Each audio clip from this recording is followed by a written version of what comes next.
Hello chère pionnière, j'espère que tu vas bien aujourd'hui. Je prends quelques minutes pour aujourd'hui pour te transmettre, te partager ce que j'ai transmis tout à l'heure dans une conversation privée avec l'un de mes proches par rapport à comment moi je vois les choses, comment j'ai commencé à inverser les choses parce que je trouve qu'il y a vraiment une posture différente et à adopter quand on est visionnaire, quand on est missionné, quand on a un désir de créer quelque chose.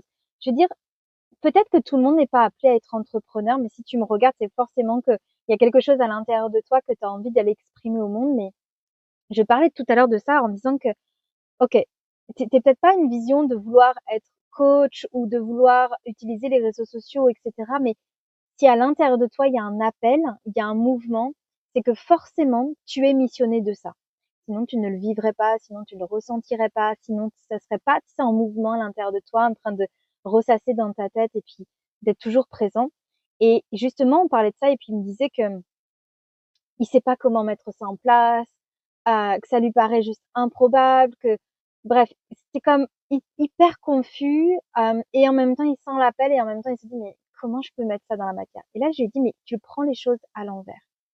Je veux dire quand tu commences à comprendre que c'est toi qui es missionné et que tu as un appel à l'intérieur de toi, c'est pas que tu dois chercher comment la matière va s'organiser pour ça ou comment la matière peut-être peut se rendre disponible pour ton rêve ou pour ton appel.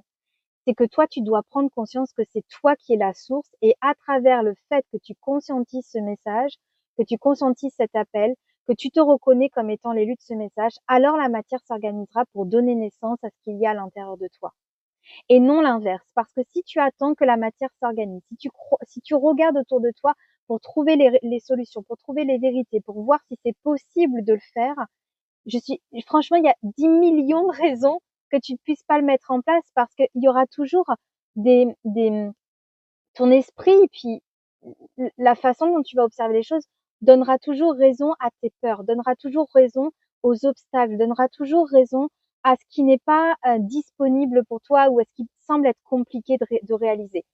Je veux dire, je lui donnais comme exemple sur les réseaux sociaux. L'autre fois, j'écoutais une personne, un influenceur, et j'ai énormément aimé son état d'esprit parce qu'il disait que au départ, la seule chose qui était propre à lui, qui était intrinsèque, c'était juste le désir de vouloir devenir quelqu'un.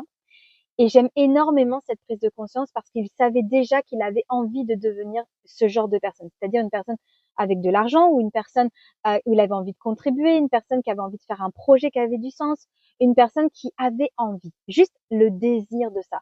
Mais il avait aucune compétence, il savait absolument pas comment faire les choses. Il y avait aucune réponse à ça, il y avait aucune prédisposition à ça. Il sortait de sa campagne, bref, il y avait rien qui pouvait lui donner, on va dire, une route prédestinée ou un plan précis pour lui dire tiens tu vas devenir ce genre de personne donc il faut que tu fasses ci ça ça ça ça comme si c'était déjà écrit à l'avance et qu'on lui avait donné le mode d'emploi. Pas du tout. Je veux dire la seule chose qui fait que la matière va s'organiser parce que tout est énergie, ce que je disais tout à l'heure à la personne dans mes proches, je disais mais comme tout est énergie, n'oublie pas que la seule chose qui compte c'est le désir, c'est là où toi tu te vois aller, la direction que tu souhaites prendre. Évidemment, tu ne sais pas comment ça, dans quelle direction ça va se matérialiser. Tu sais pas comment les choses vont arriver. Mais par contre, la seule chose que tu sais, comme ce qu'a vu cet influenceur et comme il l'a pris comme étant son ancrage et a validé comme étant un mouvement, une énergie profonde, eh bien, c'est quelle personne je veux devenir. Qu'est-ce que je désire avoir? Comment je me vois? Comment j'ai envie de créer ma vie?